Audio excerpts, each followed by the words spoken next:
My name is Eli Mercer, and for 13 years I worked in emergency communications review for the State Office of Public Safety Standards. I didn't answer 911 calls for a living. I listened to them afterward, when everything was already over, and lawyers wanted timestamps. Insurance companies wanted liability, and grieving families wanted someone to tell them exactly when a voice changed from calm to afraid. My job was to clean damaged audio, verify chain of custody, rebuild corrupted call logs, and make sure no one in a courtroom could say a recording had been altered.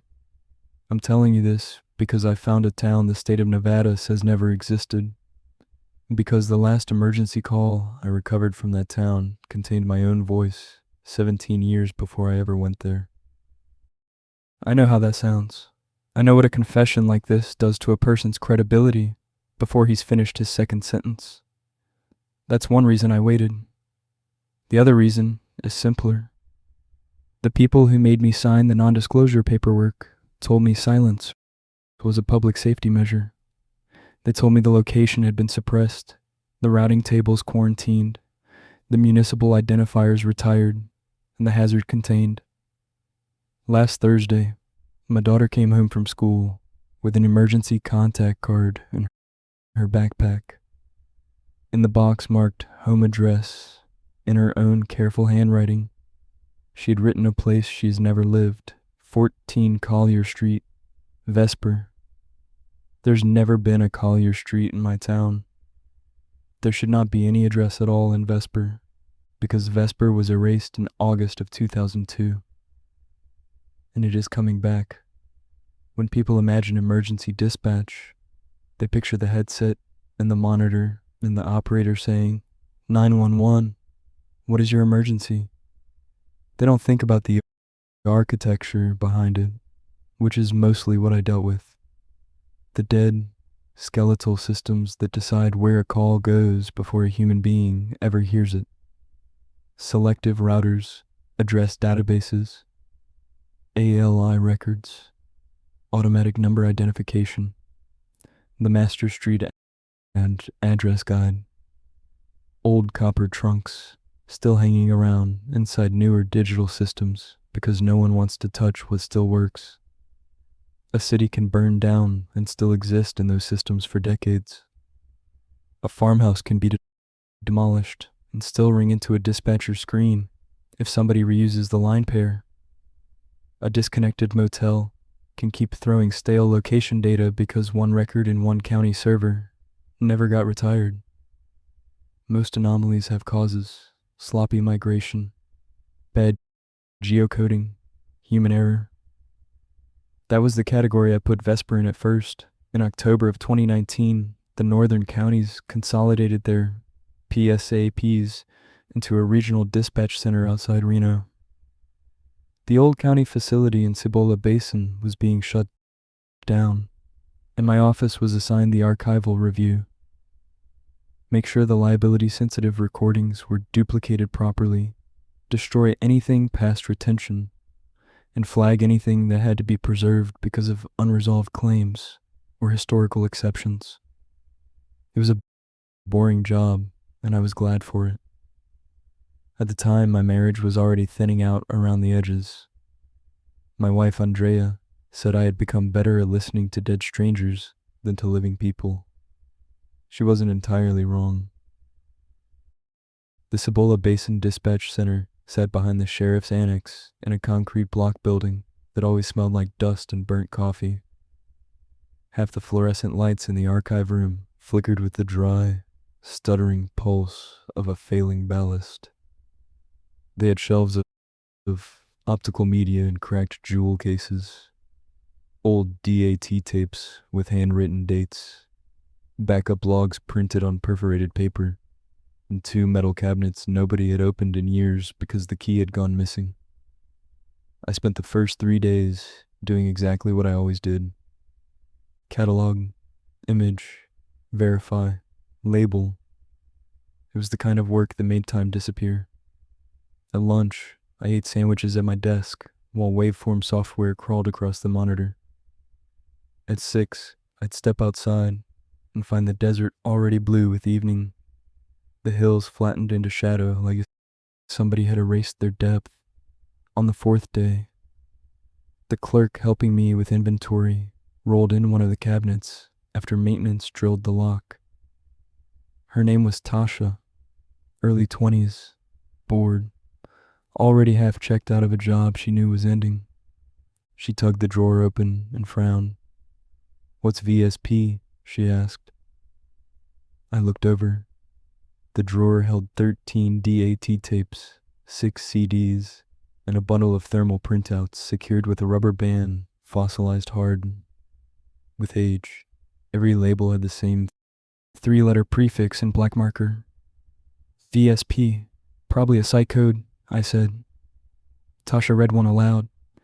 VSP Overflow, August 14th. VSP Fire and Medical. VSP Mutual Aid. She looked up. "What site?"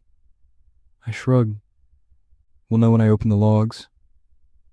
I expected a volunteer substation or a highway incident command post. Instead, the first printed sheet gave me a municipal service identifier I had never seen before.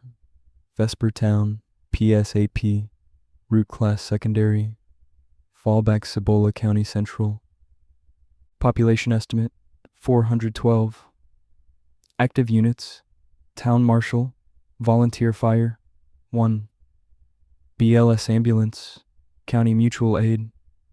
I remember saying the name twice in my head, Vesper. It felt vaguely familiar, not because I'd ever heard of a town by that name, but because the word belongs to evening prayers and old hymns. It didn't sound like Nevada.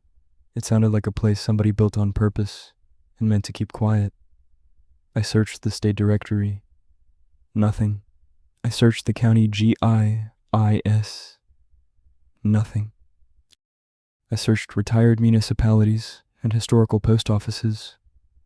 Nothing.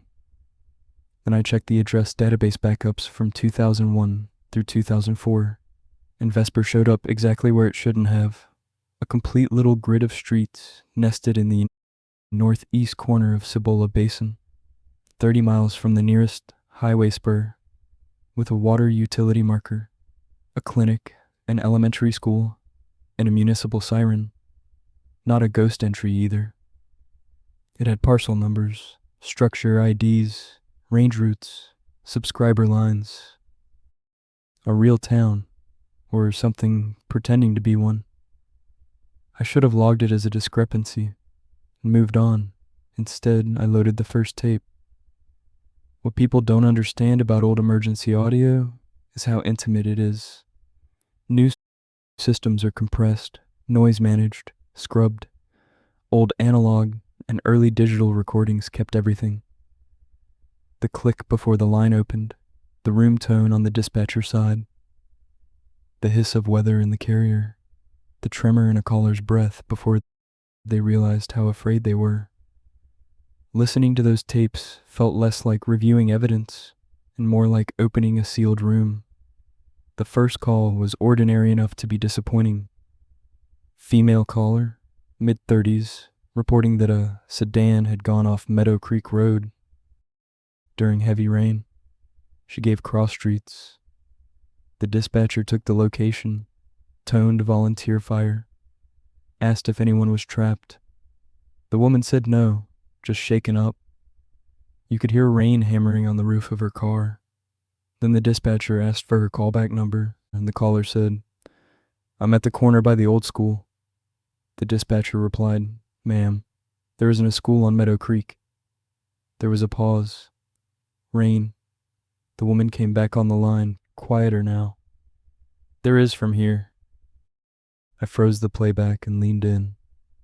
That was the first thing I noticed about the Vesper calls. No one opened by screaming about monsters or impossible lights in the sky. They sounded exactly like people trying very hard to keep reality within normal bounds. They reached for the familiar explanation first, and only when the dispatcher contradicted them did the fear start to crack through. I played the rest of the call. Fire unit acknowledged. Dispatcher attempted callback after accidental disconnect. ANI returned subscriber data with full address. 88 Meadow Creek Road, Vesper. The line rang for 18 seconds, then connected to open air. No voice, just the faint, unmistakable tone of a town siren somewhere far away. The second call came 12 minutes later from a payphone outside a place labeled Hallie's Market. Male caller, elderly, said his wife had collapsed, suspected stroke. Dispatcher began EMD protocol. Asked if the patient was breathing. He said yes. Asked if the front door was unlocked. He said, "It doesn't matter. They can't find this side anymore." I replayed that line 6 times. By the end of the first tape, I had heard references to roads no map now contained, to a clinic that did not exist in any county property archive, and to a child saying there were 2 water towers, one where the other one should be.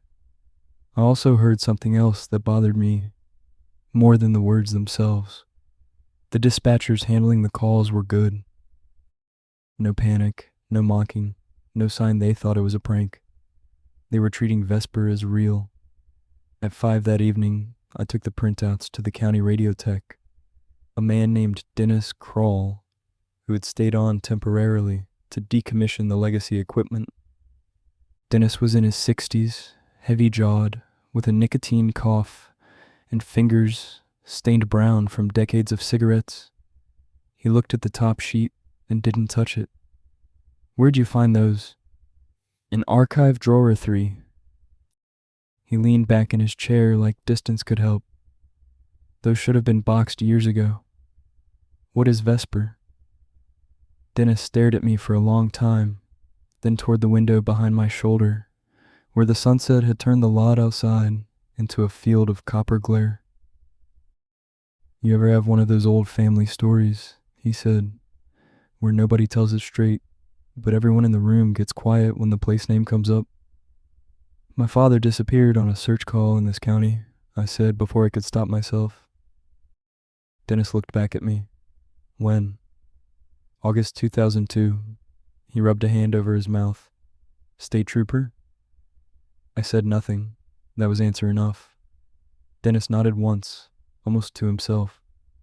"Then maybe you should leave that drawer alone." It's one of the things I've hated most, looking back. How many people thought they were protecting me by withholding pieces, as if ignorance were a form of mercy.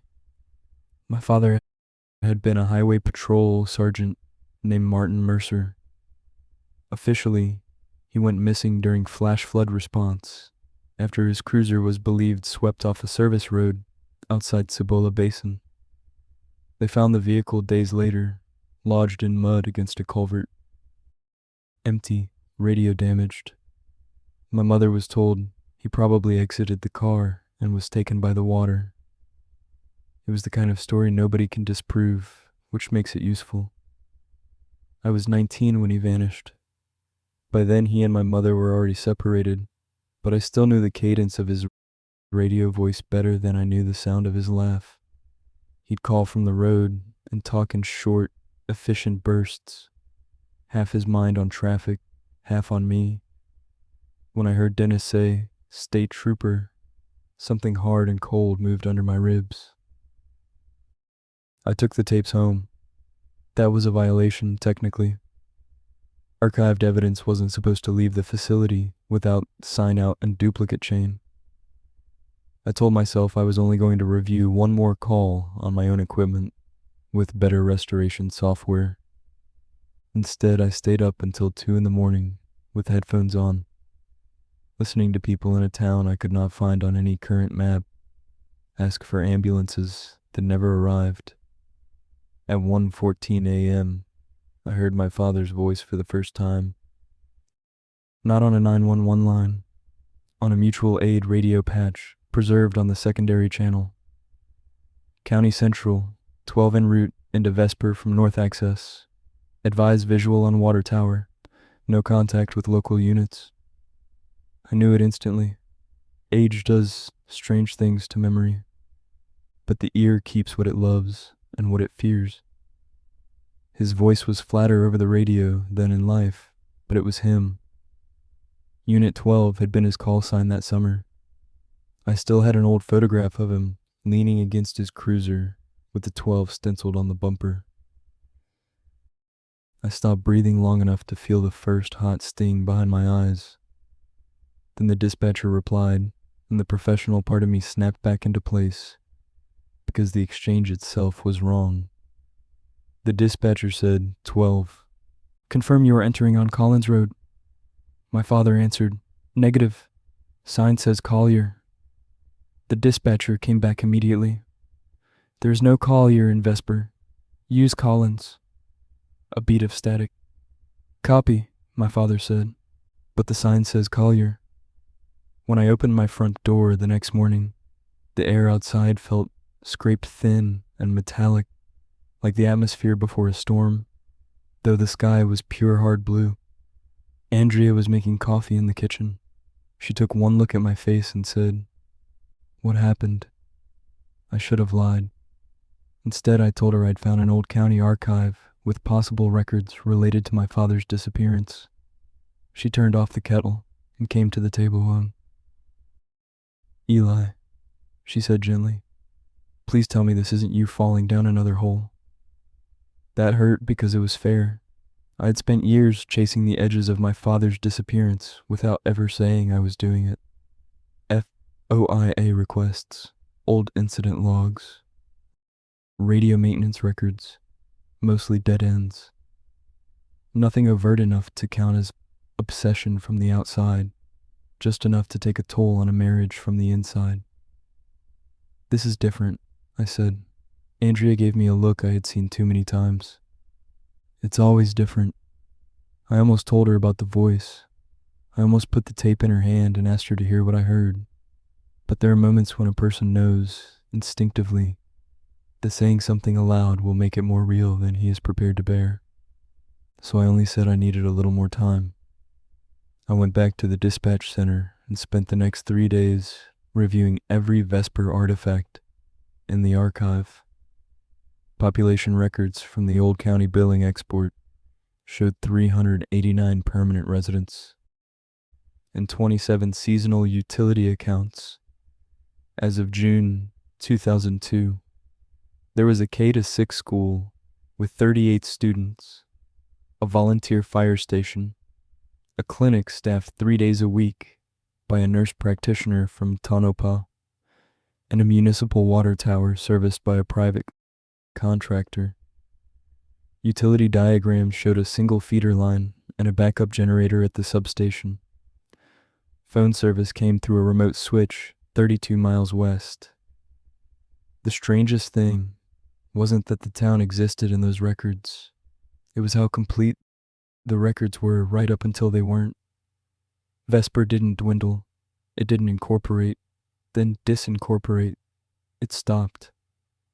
After August 14th, 2002, all subsequent entries were marked with one administrative flag I'd never seen before. Suppress locative resolution. Not delete, not retire, suppress. I called the state addressing office and got transferred 4 times before an older woman named Karen asked where I'd seen that code. When I told her, the line went quiet long enough that I thought we'd been disconnected. "Mr. Mercer," she said finally, "those records are restricted. I'm state clear archive review. For those, you're not." "What does the code mean?" "It means the location is not to be rendered by any civilian mapping interface." "Why?" "Because someone above both our pay grades decided that was safer." Safer. That word followed me around for the next week. I found a retired dispatcher named June Halperin in Fernley. She had worked county overflow on night shift in 2002. When I called and mentioned Vesper, she hung up on me. I drove to her house the following Saturday and stood on her porch feeling like a debt collector until she opened the door with the chain still on and looked at me through the gap. I told them I signed. She said, I'm not with him. Then you're stupid. I think my father was in that town. That changed something. Not trust, not warmth, just the recognition of a wound. She closed the door, slid the chain, and let me in. June lived in a low stucco house with blackout curtains in the living room and a police scanner on the kitchen counter that was powered on but muted. She made us tea. She didn't drink. Her hand shook when she set the cups down. I worked overflow because Cibola Central was running on skeleton staffing during the storm, she said. Monsoon cells moving in from the south, power fluctuations, half the county calling in washouts, and vehicle rollovers. Around 10:40 p.m., we started getting transfers from Vesper. Transfers? Not calls, transfers. Like a dispatcher there had answered them and kicked them over. What dispatcher? Her smile was a thin, humorless thing. That became the question. June told me Vesper was supposed to have a town dispatch desk overnight, only during severe weather because the road in and out could wash out fast. Small place, local marshal's office, volunteer crews. If traffic was light, calls would route directly to county. But on August 14th, multiple emergency calls came in, already tagged, as answered by Vespertown PSAP, even though no county staffer could raise anyone at that desk by radio, landline, or teletype. We thought maybe their console had glitched, she said. We've all seen weird routing on old systems, but the callers kept saying the local dispatcher had talked to them already. Sometimes they would say she was still there, on the other end, whispering under us. I felt the skin on my arms tighten. Whispering what? June looked into the tea. Directions. Wrong directions? No, she said. That was the problem. Different directions. She got up, went to the hall closet, and brought back a shoebox with a cracked lid. Inside were old pens, a set of spare reading glasses, a motel notepad, and one mini cassette in a clear plastic sleeve. I kept this because nobody asked for it, she said. My personal recorder. I used it sometimes to practice call reviews on breaks. Habit from training days. They came through the room after the incident and took the logger drives, the printouts, even our scratch paper. But I dumped part of one transfer to this before they locked the floor down. I held the cassette like it might burn me. June didn't let go immediately. When you hear it, she said, understand this. Nothing in that town sounded like it was hunting anybody. That's what makes people tell the story wrong. They think horror has to announce itself. Most of those folks were still trying to set tables, find inhalers, keep water out of their kitchens. They were living ordinary moments in a place where ordinary rules had started slipping. She released the tape. I played it in my office on an adapter I had to dig out of storage. There was hiss, room noise, June's younger voice announcing the date and time for herself, then a transfer click and a man gasping for breath. My wife's in the truck, he said. She's in the truck, and I can see the truck, but I can't get to the truck. June's recorded voice, steadier than anyone's, has a right to be in a moment like that. Asked him to slow down. He did, the way people do when they've decided calm is their last tool. He said he lived on Collins Road. Flash flood had hit. Wife had stepped out to bring in laundry. He backed the truck around to get closer because water was rising. He had line of sight on the truck the entire time. Then, in his words, the road put itself somewhere else. The truck was still visible, 30 yards away under the street lamp, but every time he ran toward it, he arrived at the front gate of the elementary school. He tried cutting across a yard and came out behind his own house. He tried moving without taking his eyes off the truck and found himself standing next to the town siren pole. June asked him if he had been injured. He said, "No, ma'am, but I think the town is moving around my wife." Then, very faintly, Under the line hiss, I heard another woman's voice. Not June. Calm, near, professional. Send them down, Collier, the voice said. June's voice continued as if she either didn't hear it or was refusing to acknowledge it. The man heard it. No, he whispered, suddenly terrified. That's the one who keeps changing it. The line disconnected. I sat there with my hands flat on the desk until I realized I had been holding myself rigid, like a man bracing for impact. I wish I could tell you I stopped then, that I made the sensible choice, passed everything upward, documented the anomaly, and let the machinery of the state take over. But that isn't what happened, because by then, this was no longer only professional curiosity. My father had gone into that town. I had his voice proving he entered on a road that changed its own name while he was driving it. If I walked away, I would be participating in the lie that had been given to my family. So I dug harder. I found an old county assessor's atlas in the basement of the courthouse, too large for modern shelving, its pages smelling of mold and cardboard glue. Vesper appeared there in pale blue print, a neat grid, water tower, school, market, volunteer hall, and a cemetery at the south edge. I photographed the page. When I checked my phone outside, 3 of the 6 images were corrupted into gray blocks. One had saved, but only the roads remained visible. The town name and parcel labels were gone. I started dreaming about ringtones, not generic phone rings. The specific 2-tone cadence of old selective routing equipment. In the dream, I was walking through a quiet neighborhood at dusk, while every house around me rang at once. No one answered. The sound just kept moving from window to window ahead of me. At work, Tasha asked if I was sick. Dennis stopped making jokes. I probably looked as bad as I felt.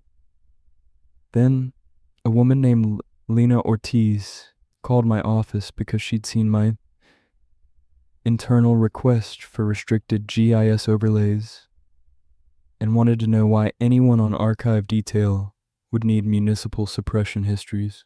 Lena worked geospatial incident support for the State Fusion Desk. We'd crossed paths on wildfire after action projects before. Sharp, skeptical, too smart to be impressed by official wording. I told her, I think there was a town in Cibola Basin that got administratively erased. She said, that sentence is either nonsense or a career-ending level of interesting. Can I show you something? She came down the next afternoon. Lena was the kind of person who made a room feel more organized just by standing in it. Dark hair tied back, field notebook already out before she sat down, eyes that missed nothing. She listened to 3 calls, then asked for the raw logs, the address backups, and the suppression code history. She said very little while she worked. After an hour, she leaned back in my chair and said, either somebody fabricated 2 years of municipal records for a non-town and then spent 17 years maintaining the lie across 3 state databases, or Vesper existed and was intentionally dereferenced. I don't know what dereferenced means in a horror story, I said. It means the systems that tell other systems how to find a place were told to stop admitting it was a place. She opened one of the ALI backups and pointed to the screen. Look here. Every Vesper address has a normal civic structure. House number, street, municipality, county, zip surrogate. But after the event date, the geocoding field isn't blanked. It's masked. Someone wanted these records preserved in the emergency network while preventing civilian resolution. That's not deletion. That's quarantine. Why preserve them at all? Because something was still using them. There are sentences that change the pressure in a room. That was one. We spent the next week in a kind of shared fever, trading theories nobody wanted to say too loudly. Lena found weather radar from the night of August 14th. A monsoon cell had passed over the basin, but there was also a circular dropout over the area where Vesper should have been, as if the radar itself had been bent or occluded. I found radio maintenance reports referencing carrier echo and duplicate unit identification within the same time window. June identified 2 names from the Vesper volunteer fire roster. One was dead, the other had moved to Arizona and refused every call. Then Lena found the landline. Not an active subscriber line. A maintenance trunk in a retired remote switching hut west of the basin, still marked in a legacy schematic as providing disaster fallback for Vesper Exchange 7. "It's disconnected," I said when she showed me. She shook her head. "Officially, physically, the copper's still there." We drove out on a Monday in November with state credentials, bolt cutters we both pretended were just in case, and the specific moral posture of civil servants convincing themselves they were still behaving like civil servants. The switching hut sat on a scrub ridge above a dry wash. One concrete room with a rusted steel door and a padlock brittle with orange corrosion. Dennis had forgotten to mention the access road still existed. The inside smelled of mouse droppings, hot dust, and dead electronics. Racks had been stripped of most modules, but old punch blocks and line cards still clung to the wall, like bones left in a foundation.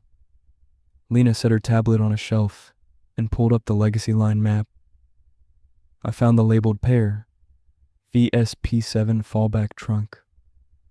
The line tested dead at first, then, when she clipped on a butt set and toggled monitor mode, we heard it, breathing. Not loud, not cinematic, just the small, unguarded sound of someone there before they know the line is open. Lena mouthed, "No." I took the handset and said as calmly as I could, "Hello?" A woman answered in the flat, efficient tone of a dispatcher who has said the same words 1,000 times.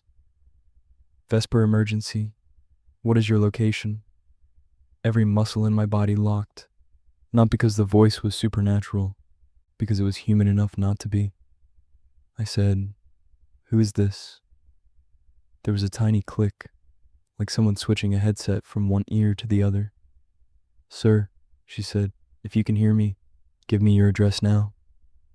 In the background, faint through a wash of line noise, I heard other voices, ringing phones, a printer, then a siren beginning somewhere far away. Lena grabbed the handset from me, and the line went dead. We stared at each other in the stale dark of the hut while the silence gathered around us. Finally, she said, "We're not filing this through normal channels." "Why not?" "Because I already know what normal channels do." She pulled something up on her tablet and turned it toward me. It was a federal procurement summary from 2003, heavily redacted, but still legible enough in the metadata to show a rapid response geospatial hazard contract issued for Cibola Basin within 48 hours of the Vesper event. No town name, no public explanation, just field terms, locative instability, public safety suppression, continuity maintenance, passive monitoring. "What is locative instability?" I asked. Lena gave me a look that said she hated the answer before she said it. "I think it means the relationship between a place and its coordinates stop being reliable." I laughed once, because sometimes laughter is just fear trying another shape. "You're saying the town moved?" "No," she said. "I'm saying moving may be too simple a word. The first real conflict came when I tried to take this to my supervisor. His name was Glenn Haber, a man with the carefully neutral expression of someone who had spent 20 years making sure institutional blame died before it reached his desk. I brought him curated evidence, the tapes, the suppressed entries, the old map, the maintenance trunk, the voice on the line. He listened without interrupting, steepled his hands, and asked one question. Who else have you told? When I said Lena's name, something flickered in his face. Not surprise. Calculation. Then he opened a drawer, took out a folder that could not possibly have appeared in that drawer by accident, and slid it across the desk. Inside was a reassignment order, transferring all Vesper-related archival materials to a federal liaison unit I had never heard of, effective immediately. My own access rights were suspended, pending chain of custody review. This file was prepared before I came in here, I said. Glenn didn't deny it. Eli, there are incidents in the emergency services world that don't fit inside ordinary review frameworks. That's not an answer. It's the only one you're getting in this office. My father went into that town. He held my gaze for a moment, and for the first time his professionalism looked less like indifference and more like shame. I know, he said quietly, and if you keep pushing this through the wrong door, you won't get closer to the truth. You'll just disappear into paperwork designed to tire you out until you accept an edited version. Then what door do I use? He hesitated. June Halperin gave you a tape because she trusted you. Ask her what happened after dawn. That was all he would say. I went back to June's house that night. She opened the door, took one look at my face, and let me in without a word. After dawn, I said. June sat down heavily at the kitchen table. You want the part they were most afraid of? Yes. She nodded toward the recorder I'd brought. Leave that off. I did. At first, she said, we all thought it was weather and confusion. Floods, downed lines, poor visibility, roads washed out. Then county units started checking in with impossible updates. One deputy said he had visual on the fire station, but couldn't reach it because every street he took led him back to the market. One medic swore he drove past the same family on the same porch 3 times, except the 3rd time they were watching him like they already knew he wasn't the right version. I didn't interrupt. By 3 a.m, the county dispatch floor was split. Half of us were handling the rest of the basin. Half were dedicated to Vesper. Calls kept coming from inside town, but we couldn't establish continuity. If Mrs. Raines called from Meadow Creek and then called back 2 minutes later, her line would route with a different street display. Same woman, same voice, new address. Sometimes the prior address would no longer exist in the guide. June's fingers tightened around the teacup. The local dispatcher kept patching under us. Always the same calm voice. Never identified herself. She'd feed road names that weren't in our system yet. A minute later, they'd be there. Collins would become Collier. West Birch would become Birch Extension. Alleys would open up in the CAD and then vanish while we were looking at them. She was creating the map, I said before I meant to. June looked at me sharply. That's close to what the federal man said later. My heart thudded once. What federal man? He arrived after dawn with 3 others and a portable console case. Didn't give a full name. Introduced himself as Dr. Sarian from Hazard Continuity. He told us the town's civic frame had destabilized, and public routing would worsen it. We were to stop naming streets aloud unless absolutely necessary. The room seemed to tilt a fraction. What does civic frame mean? It means, June said, every word deliberate now. They believed Vesper only held together at all because human systems kept agreeing where it was. Roads, addresses, utility routes, school district, property lines, call routing, all the invisible promises we make that a place will stay where we say it is. Something in that basin started breaking those promises. Every time dispatch tried to resolve a caller's location, it wasn't just describing the town, it was helping choose a version of it. I didn't say anything for a while. Then I asked the question that had been sitting in my throat since the first tape. My father? June closed her eyes. He was one of the last units to keep clear radio contact after sunrise, she said. He found people. He was trying to stage them at the elementary school because it was one of the few buildings that stayed put for longer than a few minutes. He kept asking for buses, high water rescue, anything. At 6:12, he said he had visual on the North Road out and was moving civilians. At 6:14, he came back and said the road exited into the cemetery. At 6:17, he said there were too many water towers. Too many? He said no matter where he turned, he could see one, and that shouldn't have been possible.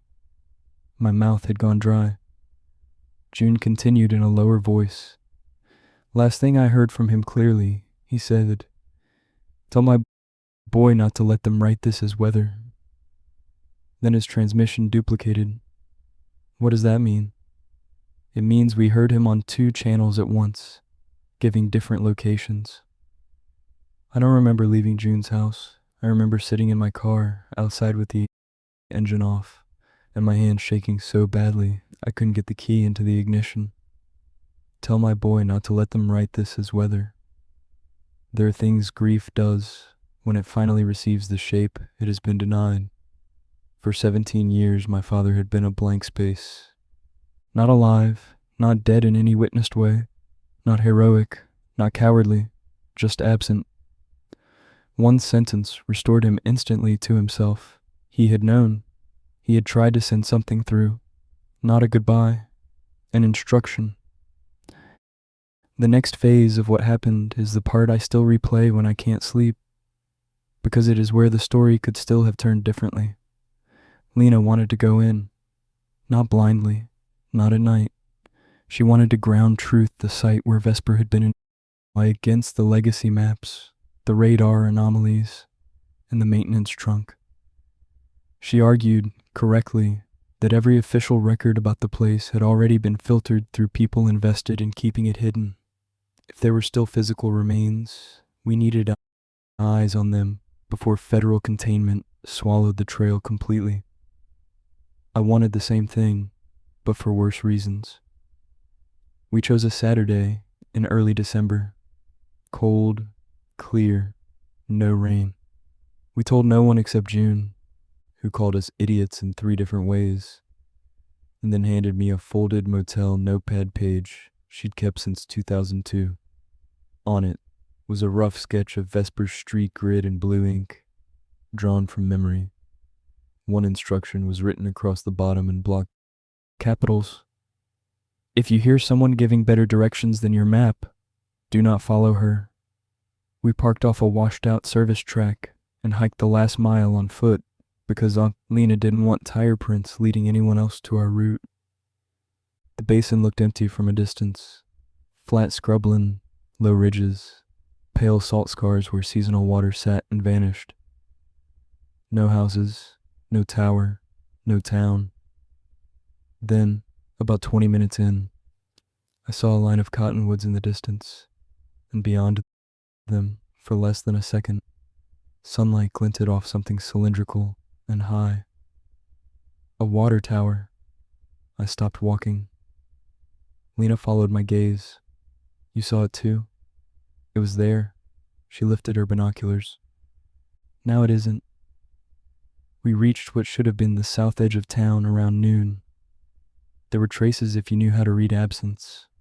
A rectangle of ground packed too flat to be natural. A row of concrete footings just under the dirt. Fragments of green bottle glass. A rusted swing set brace. Utility poles cut off low, as if someone had wanted the lines gone, but not enough to uproot the stumps. The air felt wrong in a subtle, persistent way. Not colder, more layered, like standing in between 2 rooms with different temperatures, while the door between them remained slightly open. Lena used a GPS unit loaded with offline topo maps.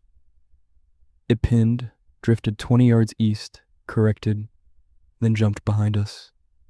Her expression stayed professionally blank, which was how I knew she was scared. At this level of satellite visibility, she muttered, there shouldn't be this much error. We found the elementary school first because its foundation was the easiest to read. Concrete slab, rebar stubs, a rusted bell support at one end. Nearby stood the base of the siren pole, sheared off about 5 feet up. I touched the metal and felt a vibration so faint I thought it might be blood in my fingertips. Then I heard a phone ring. Not from a device, from somewhere out across the empty ground. 1 ring, 2, then silence. Lena heard it too. Her eyes met mine, wide now. Wind, she said automatically. No, I said. No, she agreed. We moved north by the notepad map, counting paces between where roads had once been. As the sun lowered, the traces got stronger. Curb lines, a shallow storm drain, the outline of a front walk leading to nothing. The sense, impossible to defend in a report, that houses were almost present in the way reflections are almost objects. At what should have been Collier Street, we found the first recent sign of another human being, a cigarette butt crushed into the dirt, fresh enough the paper still held shape. Not ours. Lena crouched by it without touching. We're not first. I scanned the basin and saw nothing moving. What if they monitor from the ridge? Then they already know we're here. We should have left then. Instead, we kept going toward the center, toward the place where the market and marshal's office should have stood. Maybe obsession always sounds noble to the person inside it. Maybe every bad decision has a version that feels like duty while you're making it. The first visual manifestation happened at 4:11 p.m. I know the time because I looked at my watch twice to convince myself it was still working.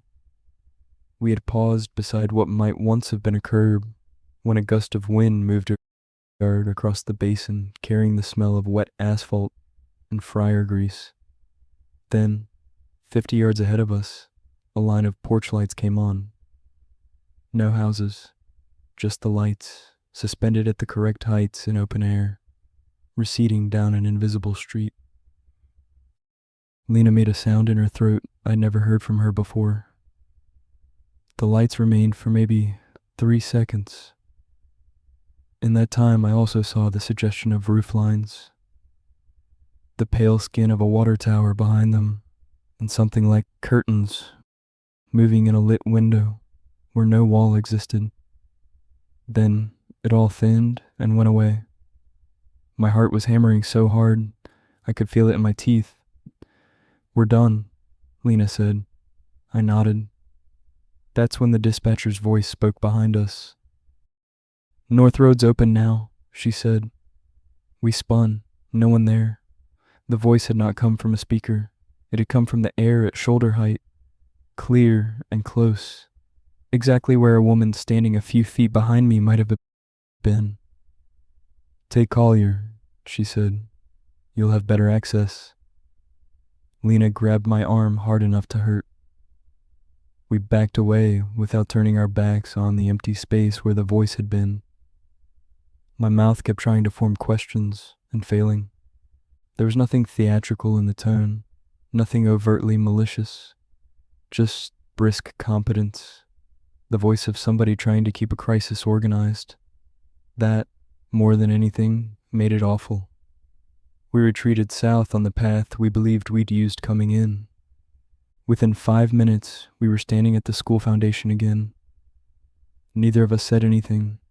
We just looked at the slab, then at each other, then back the way we had come. We didn't circle, Lena said. I know. The sun was lower now. Long shadows reached across the basin like dark water. Somewhere to the west, a siren began to rise and fall on a steady mechanical cycle. Not loud, not near, just present. Lena got the GPS out again. The map rotated, jittered, then placed us 50 miles north in a dry lake bed that existed nowhere near Cibola Basin. Okay, she said, and the calm in her voice was effort. We used the physical markers.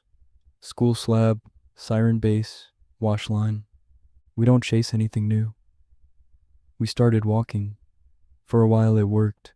We kept the slab behind us, the cup poles on our right, the low ridge fixed ahead. Then we passed the market. There should not have been a market, but there it was for one impossible instant. Fluorescent light behind dusty glass, red soda machine outside, hand-lettered closed sign hanging crooked in the door. I saw it so clearly that when it vanished, my eyes watered with the strain of losing it. And from inside, a telephone rang. Lena stopped. "Don't," I said. She took one step toward where the building had been. The ring stopped. Then a boy's voice from somewhere just beyond us said, "My mom's in there." Every hair on my body lifted. He sounded about 8, frightened, but trying not to be. Lena turned toward the voice automatically. "Where are you?" The answer came from farther down the invisible street. "Here." "Do not engage," I said too loudly. She looked back at me, furious and scared and human. If that's love, it isn't. We stood in that tearing moment where training and compassion pull opposite directions. Emergency work rewires people. You don't ignore a child voice.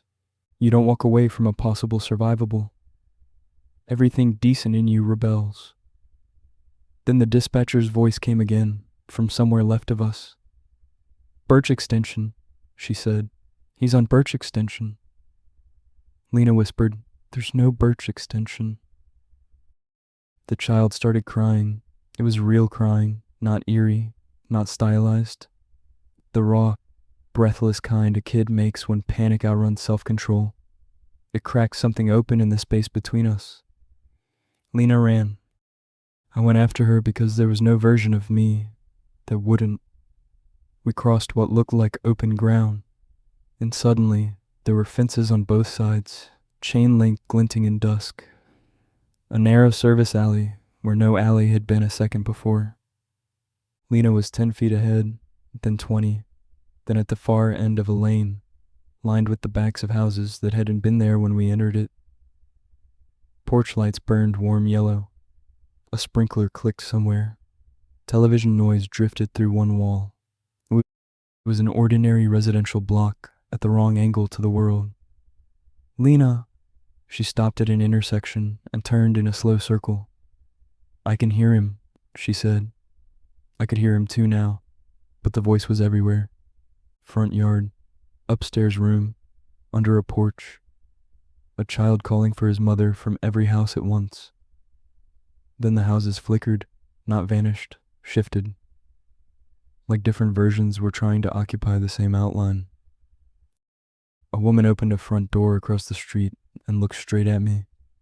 For one stunned second, I thought we'd found a survivor, an actual human being. Then I realized the porch behind her repeated 3 times into itself, receding in impossible perspective. And the woman herself was speaking with no sound because the audio was arriving from somewhere else. Lena backed toward me, white-faced. From my radio harness, which I had brought out of old habit, though it wasn't tied into any active net, my father's voice said, "Do not take the better street." I don't know if I made a sound. I know I yanked the handheld to my ear like a drowning man. Static, carrier hiss. Then his voice again, older and thinner than memory. "Eli, if that's you, do not let her read the signs." Lena stared at me. "What?" But she was already looking past me, because street signs had appeared at the corner. Collier, Birch Ext, Meadow Loop. The words shone green and clean in the failing light. Lena, maybe out of sheer instinct to orient herself, read one aloud. The town siren changed pitch. That is the only way I can describe it. The sound was the same mechanical rise and fall. But underneath it something aligned. The air tightened. Every porch light on the block came on at once. Telephones began ringing inside every house, and all the windows filled with people, not rushing us, not threatening, just standing there and looking out with the exhausted, expectant faces of people who had called for help a very long time ago. Then the child voice said, from directly behind Lena, "You came." She turned. The boy was standing in the middle of the street in a yellow raincoat, water dripping from the hem.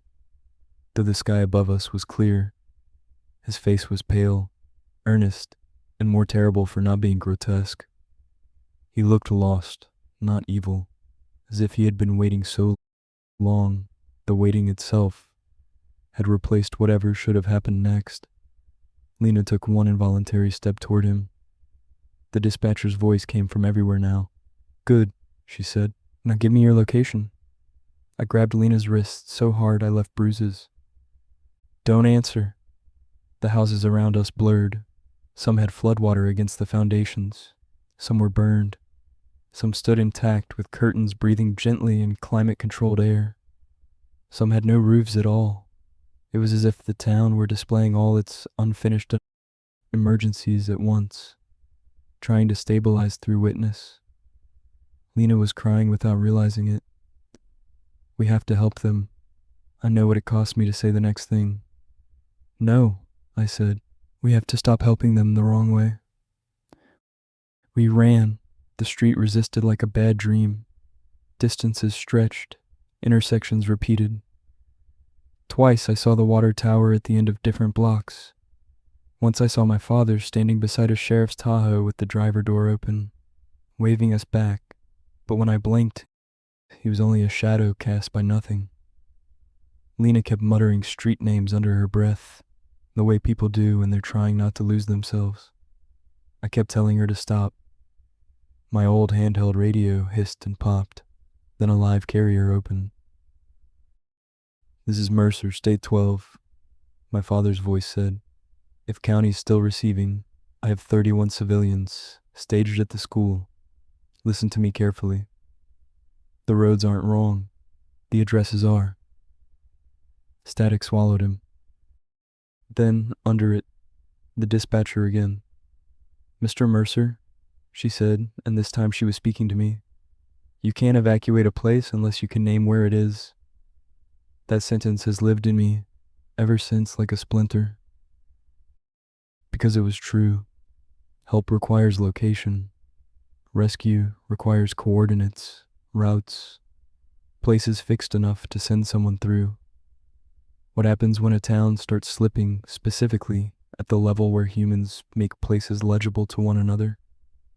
What is emergency response then, except a weapon that keeps pinning the wound open? We reached the school slab by following the siren instead of the streets. I don't know whether that was luck or whether the school genuinely held more stable than the homes, just as June had said. The slab was there. The cut siren base was there. Beyond them, dim in the thickening dusk, stood a portable mast and 2 white trucks I'd not seen before. Men in dark field jackets moved around the equipment with the detached urgency of people already inside a protocol. Federal. One of them saw us and started running. Lena made for him. I almost didn't follow because some brutal animal part of me had decided any system touching Vesper was part of the lie. But he was real in the simple physical way reality matters.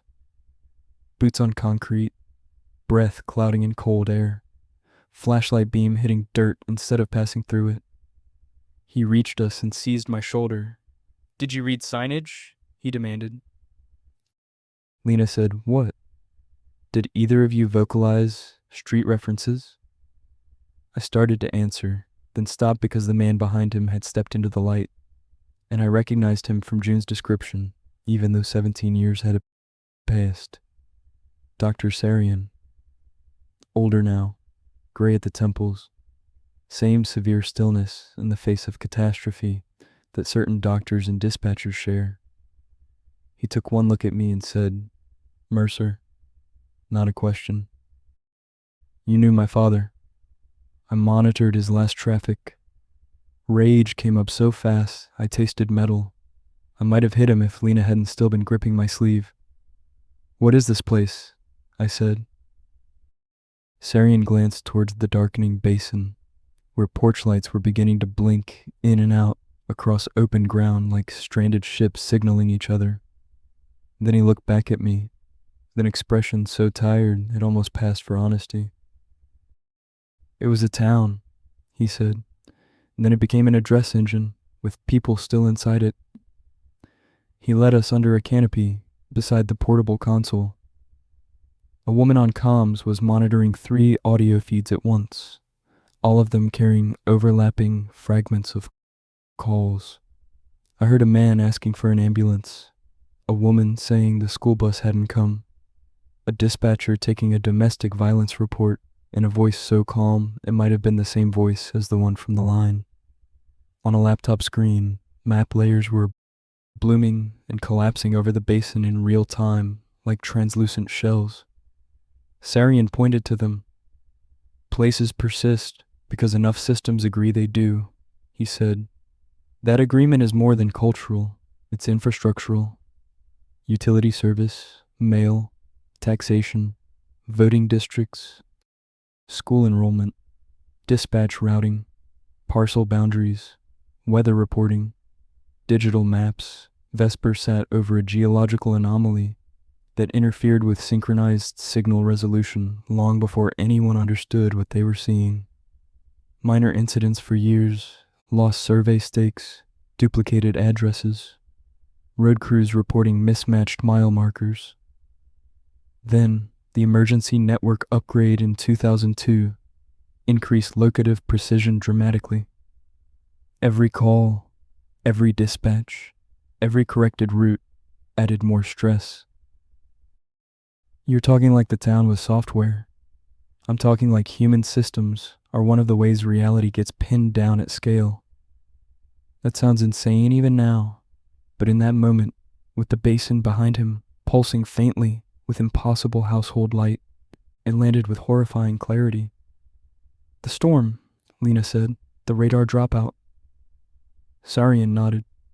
Electrical activity and saturated ground increased conductivity. The municipal grid lost continuity. Once that happened, every attempt to fix caller location was not describing a stable town. It was selecting among near-identical civic arrangements. Streets forked, structures duplicated, response routes stopped converging. "So you erased it," I said. "We severed public reference," he said. "Maps, directories, postal recognition, tax visibility, civilian resolution. It reduced access." "Reduced," I repeated. He held my gaze. "Not solved." From the console speaker, a child's voice asked, "Did you find my house yet?" No one answered, I said. "Why keep the emergency lines?" "Because if we retire all routing, spillover increases." "What does spillover mean?" He gestured at the laptop. One of the map layers showed recent anomalies. Phantom 911 pings in 3 counties, erroneous auto-location inserts, stale civic records reappearing in NG 911 test environments. "It means the unresolved calls. Start looking for other systems willing to locate them." Lena whispered, "My God." Sarian's eyes went back to the basin. "This is why we monitor. The town no longer exists in a way civilians can enter reliably, but it still seeks resolution. Every unanswered emergency attempts rerouting." A thought hit me so hard I nearly staggered. "The dispatcher," Sarian's jaw tightened. "What is she?" I asked. For the first time, something like fear showed through his control. "We don't know," he said. "At first we thought she was a surviving operator, inside the local PSAP, continuing procedure beyond survivable conditions. Then we thought she might be an emergent property of the routing system itself, a voice produced where distress, civic data, and unresolved response, logic intersect. She is always calm. She is often helpful. And every time we follow her directions too precisely, the town gains coherence." "And the people in the windows?" Sarian didn't answer quickly enough. Lena did. Echoes. He looked at her. Sometimes. Sometimes, I said. Sometimes not. I wanted to ask 100 things at once. My father, the civilians, the other responders, whether anyone had ever come out after sunrise in 2002, and what state they'd been in. But the basin answered first. Every audio feed on the console cleared simultaneously. One channel opened, clean as if someone had just lifted a handset in the room beside us. County Central, my father said. I have your people at the school. If anyone's listening, do not erase the town while they're still using it. Sarian went very still. The comms woman looked up. That's new. I stared at the speaker until the shape of the plastic blurred. My father continued, voice ragged but controlled. If you break the roads before the people cross them, you leave them in procedure. Do you understand me? You leave them in procedure. Then another voice came under his, the dispatcher, soft and almost sympathetic. They won't listen, Martin. I lunged for the microphone without thinking. Dad. Sarian caught my wrist with shocking strength. No live acknowledgement, he snapped. Let me go. If you establish active continuity with a personal tie, you strengthen the bridge. My father's transmission crackled. Eli? I stopped fighting. That one word destroyed me more thoroughly than anything else that day. Not because it was impossible, because it held recognition. He knew me, somewhere in whatever remained of him, or whatever version of him still moved through that civic wreckage. He knew me. Dad, I whispered, though I wasn't on a live mic. He came back one last time, fainter now. Don't let them turn rescue into indexing. Then the line filled with ringtones, not one, hundreds. All around the school slab, across the basin, from invisible houses and lit windows and the dead ground itself. Telephones began to ring. Sarian swore. The comms woman shouted, We have growth on all layers. Street resolution increasing. Lena's face drained of color. Because of us? Because she got you to vocalize signage, Sarian said. And because Mercer established probable identity continuity. I didn't answer him. You didn't have to. The basin brightened. Whole blocks of Vesper were appearing now in transparent overlap. Roofs, porches, wet streets. The skeletal frame of a water tower. All stacked on the real earth like slides not aligned correctly. And in the middle distance, walking toward the school through layers of rain that fell from clear air, came people. Dozens of them. Not charging, not stumbling, just moving with exhausted purpose toward the only place in town that still wanted to be a place. Families carrying bags, a man wheeling an oxygen tank, a deputy with blood on one sleeve, a nurse holding 2 children by the hands. My father somewhere among them, though I could not yet pick him out. Lena said, They're trying to evacuate. No, Sarian said, They're trying to complete evacuation. His team sprang into motion. One man ran to the mast, another started shutting down the map feeds. The comms woman opened a locked case and handed Sarian a handset connected by hardline to the portable console. I said, What are you doing? Reducing resolution. That will cut them off. It may also stop spread. May? He met my eyes, and the honesty I had wanted from him finally appeared because there was no time left for anything else. We have never had this many structured manifestations at once, he said. If Vesper locks to current civilian architecture, it won't stay in the basin. It'll piggyback on every emergency network modernization layer in the region. Text to 911, rapid SOS, vehicle telematics, smart address validation, every system built to find people. I looked at the advancing line of townspeople, visible and not visible, all trying to reach the slab. And if you collapse it now? Sarian said nothing. That was answer enough. The moral math of disaster often comes disguised as procedure. It's one of the ugliest things I know. If this, then that. If not that, then larger casualty field. Sacrifice visibility to preserve containment. Reduce the map to save the territory.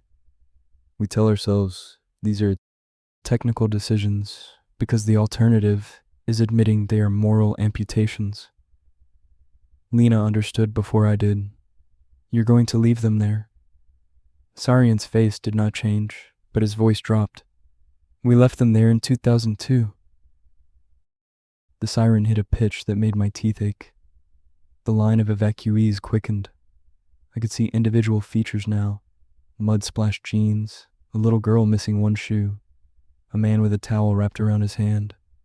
And yes, among them, in highway patrol tan, moving with that same forward-leaning purpose I remembered from roadside stops and county fairs and every place my father had ever been in a hurry to protect, was Martin Mercer. He saw me, I know he did. Across all that collapsing civic light and rain and impossible distance, he lifted one hand in a short, practical gesture that meant exactly what it had meant all my life. Back up, Lena broke first. She ran toward them. I went after her on instinct, but Sarian's men caught me. One of them took me around the chest, pinning my arms. I shouted until my throat tore raw. Lena reached the edge of the slab, just as the first evacuees reached it from the other side. For a second, the two realities touched. Her hand closed around the wrist of the shoeless girl. The girl's mother was right behind her, mouth open in a cry I couldn't hear over the ringing. Then Lena looked up at my father. He said something to her. She turned toward me with a face I will never forget. Not terrified, resolved. And she stepped off the slab into Vesper. Sarian slammed the cutoff. The mast went dark. The map layers vanished. The portable console screamed feedback. Every porch light in the basin winked out at once. Silence hit so hard it felt physical. When the men released me, I fell to my knees on cold concrete and vomited. We searched until dawn. That sentence is technically true and morally obscene. We searched the empty basin with thermal, LiDAR, historical overlays, and dogs brought in from Reno after sunrise. We found concrete, rebar. We found concrete, rebar. The rusted half-circle anchor where the market soda machine might once have been bolted to the walk. We found old drainage cuts and the remains of utility trenches. We did not find Lena Ortiz. We did not find footprints beyond the slab, though I had watched her run. We did not find the shoeless girl, the oxygen tank, the deputy, or my father. By 9 a.m, the basin had gone back to being an empty piece of Nevada that no satellite image quite rendered right, and no map product would admit existed. If you didn't know what to look for, it was just bad ground and weathered debris. At 10:20, a federal case officer, whose name I was never given, informed me that Ms. Ortiz had not been present at the site. I laughed in his face. Not because it was funny, because once a system starts lying at that scale, laughter becomes the last involuntary proof that you still recognize absurdity when you see it. I came in with her, I said. He consulted a slim field tablet with no visible reaction. You arrived alone, Mr. Mercer. Sarian spoke to her. Sarian has no statement supporting that. I turned to Sarian, who stood 10 feet away near one of the trucks, speaking quietly with the comms woman. He looked at me, not blankly, not cruelly, just with the expression of a man already carrying too much and choosing, in that moment, to carry one more thing. Then he looked away. That was how Lena disappeared. Not with a scream, not with a body, not even with a falsified death certificate.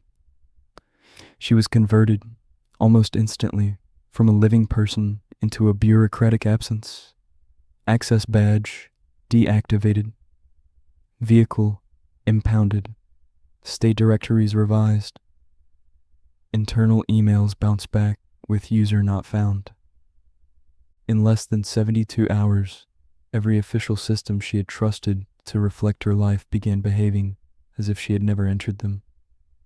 If you want to understand what frightens me most now, it isn't Vesper by itself. It's how easily a government can mimic the pathology of that town once it decides that preserving continuity matters more than preserving truth. They held me for 36 hours in a federal office suite in Carson City with no external windows and too much air conditioning. No handcuffs, no overt threats, just polite men and women cycling in and out with release forms, national security language, public hazard language, mental health language. They offered me water, coffee, a chance to call my wife from a monitored line if I promised not to discuss the site. They asked me to confirm that grief over my father's disappearance might have compromised my field perception. They asked whether I had been sleeping normally before entering the basin. They asked whether I consumed alcohol, whether I had prior auditory anomalies, whether I believed my daughter had ever spoken to imaginary people. That last question was so specific it cut through my exhaustion. My daughter, I said. The interviewer, a man with a navy tie and kind eyes designed to make the room feel less coercive than it was, glanced down at the page in front of him and said, "Routine family context screening." "No," I said. "You don't get to say routine after what I saw." He didn't flinch. "Mr. Mercer, the event in Cibola Basin exerts strong narrative pressure on survivors. People exposed to unresolved civic anomalies often form retroactive personal linkages." "Retroactive personal linkages?" "Yes. You mean they start noticing how much of life depends on addresses?" For the first time, he seemed unsure whether I was mocking him. I leaned across the table. "Did you know my daughter filled out a school card with an address from Vesper?" That got a reaction. Small, but real, not surprise. Alarm that I knew. He closed the folder. "I think we're done for today." That confirmed more than any answer would have. Andrea picked me up when they finally released me. She didn't yell in the parking garage, though by then she knew enough to deserve it. She drove us halfway home in silence before saying, "A woman from some federal office came to the house yesterday." The concrete barriers of the highway drifted by in the windshield like gray metronomes. What did she want? She asked if Sadie had been confused lately. I felt all the blood leave my face. Our daughter was 9. Quiet, deliberate. The kind of kid who corrected adults gently when they got animal facts wrong. She had never sleepwalked, never invented elaborate imaginary worlds. Never done any of the things frightened institutions like to reinterpret as pre-existing signs once they need a child to fit a theory. "What did you tell her?"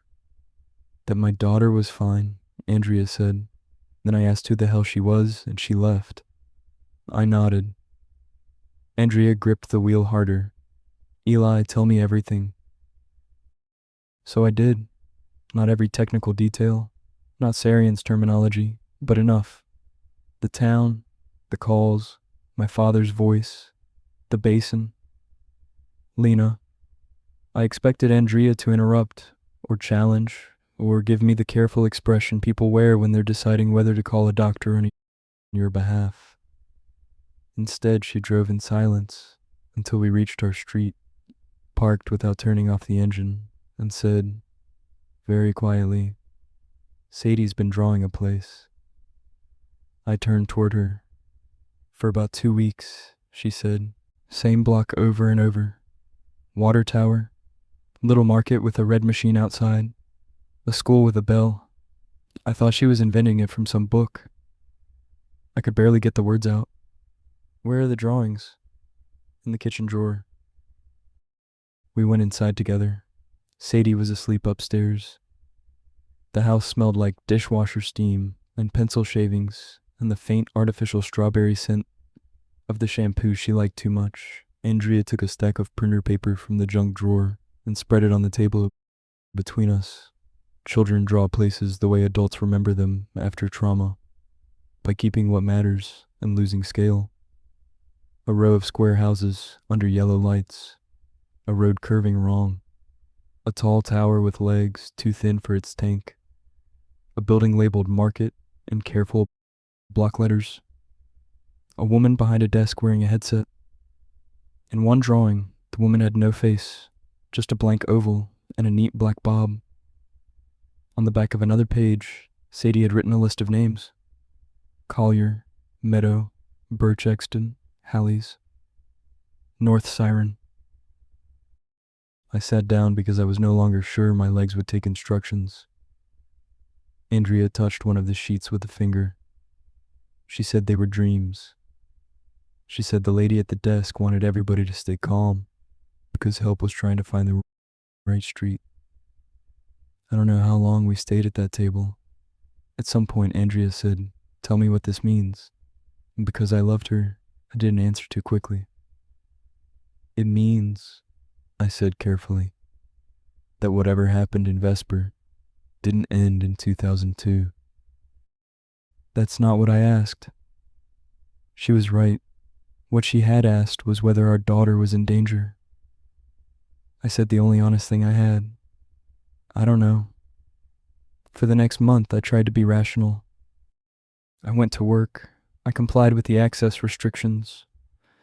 I answered the periodic check-in calls from federal liaisons with professionally useless statements about rest and family recovery. I did not revisit the basin.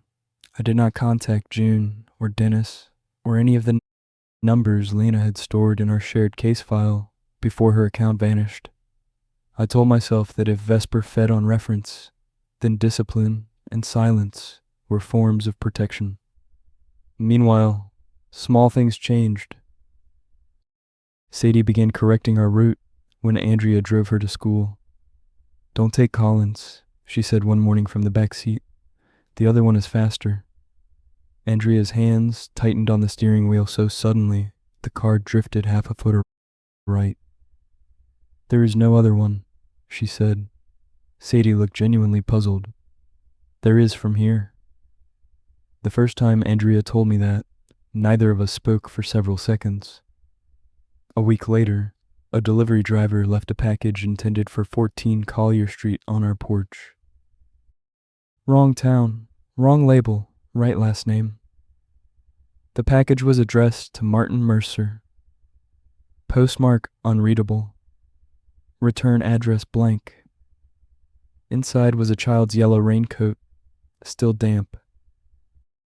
We burned it in a steel trash barrel in the yard after midnight, like people in a folk tale who know exactly how insane they have become and have decided to keep going anyway. The smoke smelled like wet leaves and old paper. In the morning, there was nothing left in the barrel except the zipper. I called Sarian after that, not through any public number. Through a contact chain, Glenn Haber had pretended not to leave accessible in an obsolete agency directory. Sarian answered on the third ring and did not bother asking how I got the line. "It's reaching outside the basin," I said. "It always has," he replied. "Not like this." "No," he said, "not like this." There was a long pause. Then he said, "How old is your daughter?" 9. "Was she born before or after your first archival exposure?" "After." Another pause. "Children anchor civics faster than adults do," he said. "School forms, home addresses, bus routes, emergency contacts.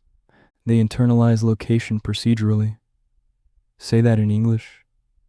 When an unstable place seeks reintegration, children are efficient entry points. My hand clenched so hard around the phone I thought the casing might crack. "You knew that and you let me go home. If I had detained your family, you would have interpreted that correctly as a hostile act. It would have been one." "Yes," he said with no defensiveness at all. That is the problem. I wanted to hate him in a clean, uncomplicated way. It would have made everything easier. But Sarian was not a movie villain. He was a man who had spent decades holding one impossible line and had gone wrong in all the predictable places. Procedure had hollowed him. That didn't make him innocent. It made him credible. What does it want? I asked. Location, he said. Resolution. Completion. And the people in it. He was silent for so long, I thought he might have ended the call. Finally, he said, we have evidence that some portion of the original population persists as active continuity-seeking structures. Whether they are conscious in the way you mean is beyond current model confidence. Stop talking like a report. Another pause. We think they're still asking for help, he said. There it was, the sentence under all the others. I sat in the dark of my parked car, outside my own house, and watched our porch light glow over the front steps. Then why not help them? Sarian's answer came quietly. Because every successful contact increases the number of places they can ask from. You can live a long time inside an ethical stalemate if the threat remains theoretical. The human mind is built for that kind of compromise. Tell a person something is tragic but contained, and he will often learn to call his own passivity prudence. What breaks the stalemate is intimacy. On January 8th, Sadie called 911 from the upstairs bathroom. She had dropped Andrea's old hairdryer in the sink. The outlet sparked, the breaker tripped, no one was hurt. By the time I got upstairs, she was standing in the hall with the cordless phone in both hands, looking confused and embarrassed. I thought that's what you do, she said, for electrical fires. You did the right thing, Andrea told her. But there had been no dispatcher on the line when Andrea took the handset. Only open carrier and a faint office noise that should not have existed because our county PSAP had modern digital dead air suppression. I checked the call log afterward. The completed number was not 911. It was 7 digits long. The old maintenance trunk prefix for Vesper Exchange 7. That night, I made the choice that cost me what remained of my ordinary life. I copied every Vesper file I still had hidden, every restored clip, every annotated log, every photograph of the assessor's atlas, every scrap June had given me, and I built a private retrieval index on an offline machine in the garage. Then I made a second set and stored it in a safety deposit box under Andrea's name with instructions to open only if I failed to return from a trip I told her I was not taking. She found me in the garage around 2 a.m. while I was labeling drives. You're going back, she said. It wasn't a question. I put the labeler down. I have to. No, I can't keep waiting for it to come here. So your plan is to go where it lives? It doesn't live there anymore, I said. That's the problem. Andrea stood very still. She had always done that when anger became too large for movement. You think you can fix this because it has your father's voice in it. That's not why. It is one reason. I looked at the drives on the bench because I couldn't look at her. She said, "Tell me the truth, Eli. If your father had never gone into that town, would you still be doing this?" The honest answer was no. The more honest answer was that I didn't know whether that made the mission less defensible or more. I don't get to separate the reasons, I said. She laughed once, exhausted and furious. Of course you don't. We sat in the cold garage until dawn, talking in the shredded, practical way married people do when love has already survived enough to stop pretending purity matters. We made lists, emergency contacts, school pickup contingencies, what to tell Sadie if I didn't come home, which lies were kinder than which truths. By sunrise, Andrea understood something I had only half admitted to myself. I was not going back to rescue my father. I was going back because Vesper had started using my family as routing infrastructure. June agreed to help because she had spent 17 years waiting for someone to decide. The line between mercy and cowardice had been crossed. Dennis helped because old radio men make their peace with impossible systems by building uglier, more reliable ones beside them. Glenn Haber helped by pretending not to notice. Several archived materials fail integrity check at the exact hour copies left secure storage. Sarian helped because, whatever else he had become, he was not willing to let a 9-year-old girl be integrated into the same unresolved engine that had eaten a town. The plan, if something that desperate deserves the dignity of the word, was simple in principle and monstrous in implication. If Vesper persisted by seeking external locative agreement, then we needed to offer it closure without expansion. Not rescue in the ordinary sense. Not full resolution, a bounded civic conclusion. One final routing event that acknowledged the town as a place long enough to let its unfinished emergency cycle terminate while preventing spillover into live networks. In plainer language, we had to answer the town without giving it the rest of the world. Dennis built the hardware from obsolete parts because obsolete parts were gloriously stupid. Hardline switching, isolated power, no network bridge.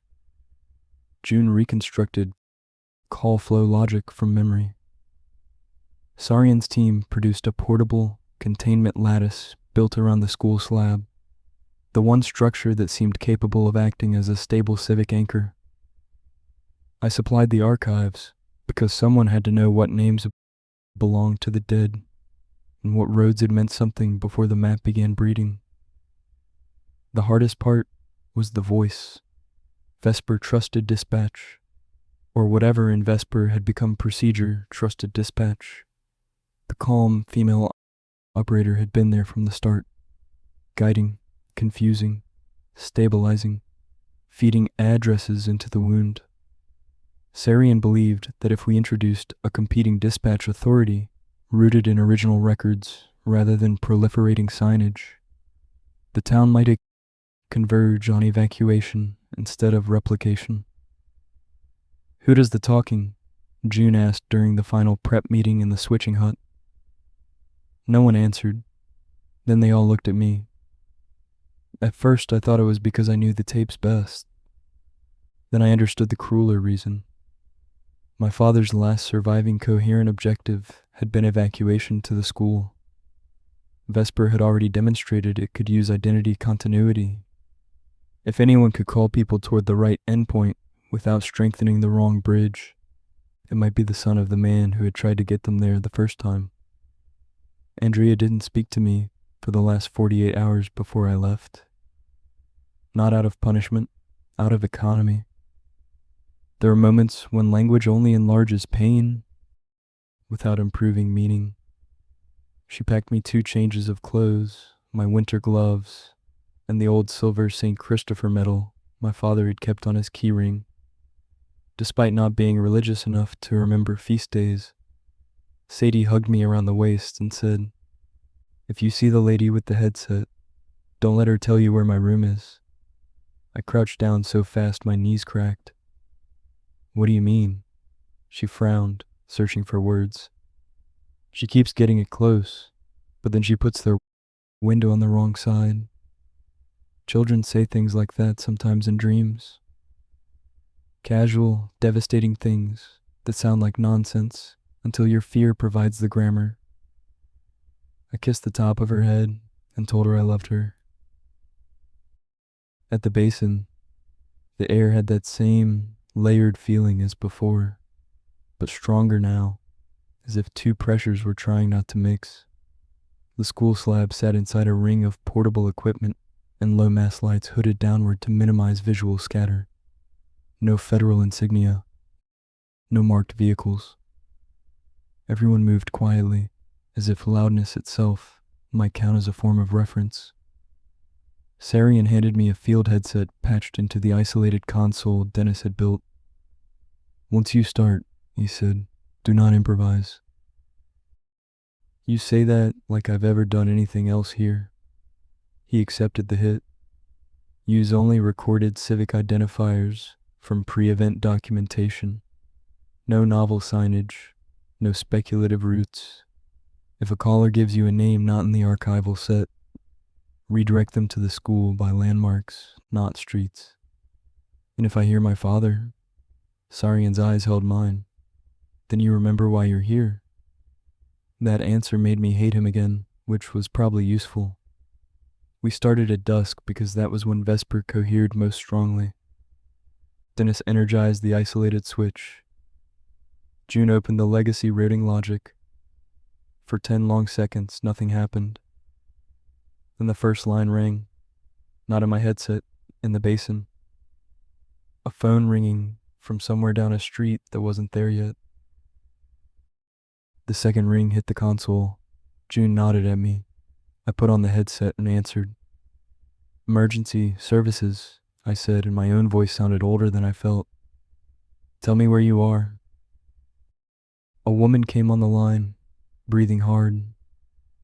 In the background I heard rain, a child crying, and what sounded like dishes breaking. "My husband's stuck at the pump station," she said. "Water's coming in through the back.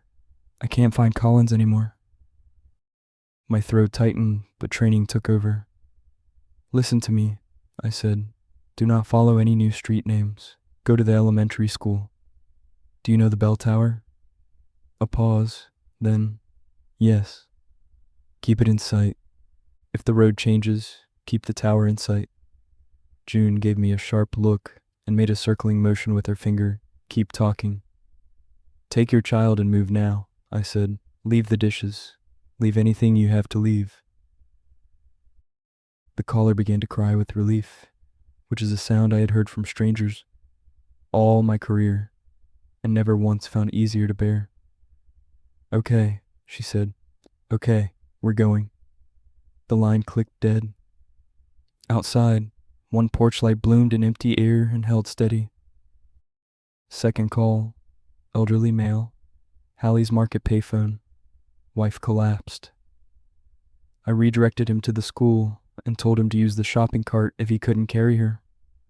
Third call, teenager from Meadow Creek reporting her little brother missing in the wash. I told her the school siren would sound twice when she was close. Dennis triggered a low two-tone through the mast, somewhere in the basin. A child answered by sobbing. As the calls came, Vesper assembled. Not all at once. In pieces. A lit kitchen here. A fence line there. Wet pavement reflecting sodium orange light. The market frontage fading in and out. A volunteer fire engine with one headlamp out. Human details, not spectacle. That was what made it unbearable.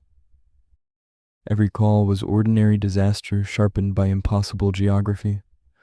Floodwater, asthma, a cut hand, an elderly father wandering off, a diabetic episode, a kitchen fire no one could quite locate because the house had moved 3 lots west while the address remained behind, and beneath some of them, faint as breath under static, her voice, the dispatcher. Sometimes she echoed my instructions a second later with altered road names. Sometimes she offered faster access through streets I knew had not existed before 2002. Twice callers began answering her instead of me, and the corresponding houses brightened, duplicated, and started to split. Each time, June broke in through my monitor earpiece. "Bring them back to the bell. Bring them back to the slab." So I did, again and again, not by streets, by functions, school, siren, bell, concrete, the place that wanted to remain one place. After an hour, a line of evacuees had begun forming out of the basin, just as it had the night Lena disappeared. Families, responders, half-seen figures moving through rain that fell from no cloud. Only this time, they were not spreading. They were converging. The school slab held them in flickering solidity, as if the simplest municipal promise in the world, go to the school and wait for help, was stronger than the town's multiplying roads. Then the impossible call came. The console lit with a trunk identifier that should not have existed because Dennis had physically removed every path but the archival loop. ANY, outbound unknown. Location, Mercershire, residence. My hands went numb inside the headset. June saw the display and whispered, "Eli." I answered anyway. A little girl said, "Dad?" It was Sadie, not a distortion, not a resemblance.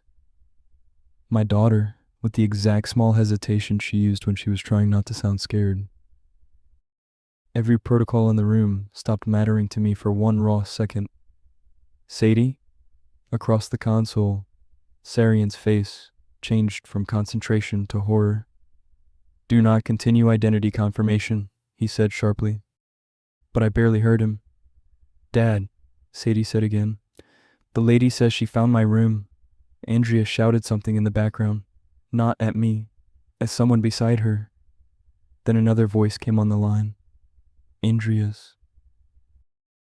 "Eli, if this is you, there's a woman outside the house." The basin around us brightened in violent response. Entire blocks pulsed into being. The water tower rose full and terrible against the dusk, complete now, with fresh white paint and the word Vesper stenciled across its tank. Every phone in the town began ringing. Sarian lunged for the cutoff switch. I slapped his hand away, because in that instant I understood something he had not allowed himself to understand. Vesper had not reached for my family merely because children internalize addresses. It had reached for us because my father had remained unfinished inside it, and the system was trying, blindly, mechanically, monstrously, to complete the nearest intact family linkage it could find, rescue into indexing.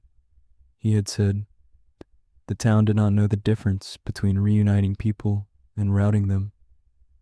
I keyed the live mic before anyone could stop me. "Listen to me," I said, and my voice went not only into the headset, but out across the slab, the basin, the lit windows, the ringing houses. "This is Eli Mercer. This is Martin Mercer's son. My home is not in Vesper." The ringing faltered. Sarian shouted, "You're strengthening personal continuity." "No," I said, eyes fixed on the tower, on the streets, on the people trying to reach the school. "I'm correcting the record. Into the mic, louder now. 14 Collier Street does not exist in my town. It belongs to Vesper. My daughter does not live there. No one outside this basin lives there." The dispatcher came under me immediately, calm as ever. "Mr. Mercer," she said, "if you deny the address, they remain unplaced." And there it was, the lie embedded in procedure. If I refused the linkage, the unfinished dead stayed unfinished. If I accepted it, Vesper crossed over into my child's life. I thought of my father telling County not to erase the town while people were still using it. I thought of Lena stepping off the slab because compassion had been weaponized against her.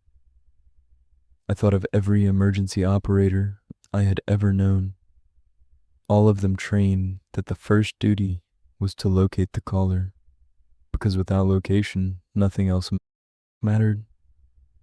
Then I understood the last message I had never fully heard in his words. Don't let rescue become indexing. Don't mistake putting people into the system for bringing them home. I took a breath and said the hardest thing I have ever said in my life. To all callers in Vesper, I said into the open mic, every word shaking, "Your town is gone."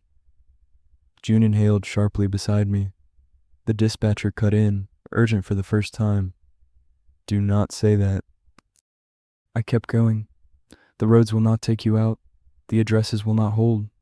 If you can hear me, go to the school. Do not go home. Do not wait for your street to come back. Go to the school now. For 2 seconds, nothing happened. Then the line from my house returned, but it was no longer Sadie. It was my father, clearer than any recording I had ever restored. "That's it, son," he said. "All across the basin, the house is dimmed.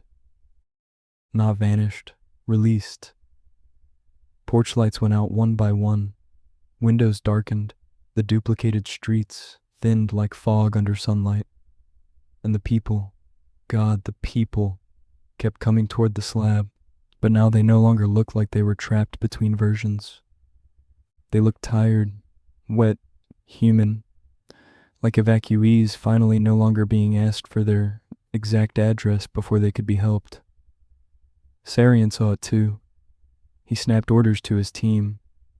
The containment lattice powered up, not as a map, but as a perimeter of raw field light around the slab itself. Dennis rerouted all available tone power into the school bell circuit he had improvised from the siren mast. A deep iron clang rolled out across the basin. School bell, shelter, end of routes. The evacuees crossed the slab, and as they did not become more solid. They became less necessary. That's the only language I have for it. Each person who reached the concrete seemed to lose the tension that had been holding them in the town's civic machinery. A woman with a grocery bag looked around once in confusion, then relief, then simply wasn't there. A volunteer firefighter sat down on the edge of the slab, put his face in his hands, and faded as though exhaustion had finally been granted permission to complete itself. The shoeless little girl reached the bell support, looked back over her shoulder as if to make sure her mother was still coming, and then both of them were gone, between one blink and the next. No screams, no ash, no theatrics, just an end to being kept in procedure. At the very back of the line came my father. Highway patrol tan, hat gone, one sleeve muddy to the elbow. He looked exactly as he had in the summer of 2002, and impossibly older at the same time, like grief had managed to weather the dead. He stopped at the edge of the slab and looked straight at me. I stepped forward before anyone could stop me. "Dad?" His expression broke then, only slightly, but enough. "You got taller," he said. I laughed and cried in the same breath, which is uglier than movies ever admit. "I'm 51, I said. "That'll do it." There were 1,000 things I wanted. Explanations, apologies, childhood grievances so small and ancient they shamed me even as they rose. None of them mattered. "I'm sorry," I said instead. He gave me the old look he used to give when I apologized for something that hadn't been mine to carry. "Not your weather," he said. Then he glanced past me at the dim outline of the world beyond the basin. "Your girl's all right for now," he said, "but she keeps the door cracked in her sleep." I wiped at my face uselessly. "Can you come through?" His eyes went to the slab, the bell, the thinning town behind him. "No," he said, and smiled with a sadness so familiar it almost folded time. "That isn't what this is." He looked toward the dark where Vesper had been. "We tried to save everybody by keeping the street straight," he said. "Should have known better. Folks needed somewhere to stop being found before they could leave." Then he stepped onto the concrete. For an instant, his hand touched my shoulder. Warm, real. The pressure of it went all the way through me, and then he was gone. The tower collapsed inward without sound. Not physically. There was never physical enough matter for that. But as a coherent civic image. The painted tank, the lit streets, the market, the houses, the false routes. All of it folded like papers soaked through, losing structure. Faster than the eye could narrate. In less than 10 seconds, the basin was empty again. Only the school slab remained, and one thing more. At the center of the concrete lay a black dispatch headset, dry despite the rain that had never been rain. No one touched it. Sarian ordered the site sealed until daylight. His people ran instrument sweeps for 6 more hours. Dennis smoked 3 cigarettes in a row, despite having quit 6 years earlier. June sat on a folding chair with both hands over her mouth and never once looked away from the slab. I called Andrea from the hardline, under Sarian's supervision, and heard Sadie's sleepy voice in the background, asking if the lady with the headset had finally stopped guessing. "She's asleep," Andrea said, peacefully, like a switch flipped. I closed my eyes so hard they hurt. When I opened them, Sarian was standing beside me. "It's diminished," he said. "Not gone, but diminished." "Is Lena dead?" He looked out at the basin. "I don't know," he said. "Which is the truest answer I've ever given you." I nodded because there was nothing else to do. He hesitated, then added, "Your intervention changed the model." I told the town the truth. "Yes," he said quietly. "Most containment doctrine is built on strategic ambiguity. You demonstrated that some phenomena worsen when mercy is outsourced to procedure." I almost smiled. That sounds like a man trying very hard not to say he was wrong. Sarian accepted that too. I was wrong. There are victories too damaged to feel like winning. This was one of them. In the months that followed, several things happened. First, the phantom calls dropped, not to 0, but close. The region still logged occasional unresolved pings with partial Vesper identifiers, usually during major storms, but the spillover into school databases and address verification systems stopped completely. No more misrouted packages, no more strange 7-digit completions on household phones. Sadie stopped drawing the market. Second, the state restored a sealed internal record, acknowledging that a community-designated Vesper had existed in Cibola Basin and had been lost in a classified continuity event on August 14th, 2002. It was not public, and it named no survivors, but it was enough for me to obtain an amended death recognition from Martin Mercer that did not mention floodwaters. It says line of duty fatality during emergency evacuation.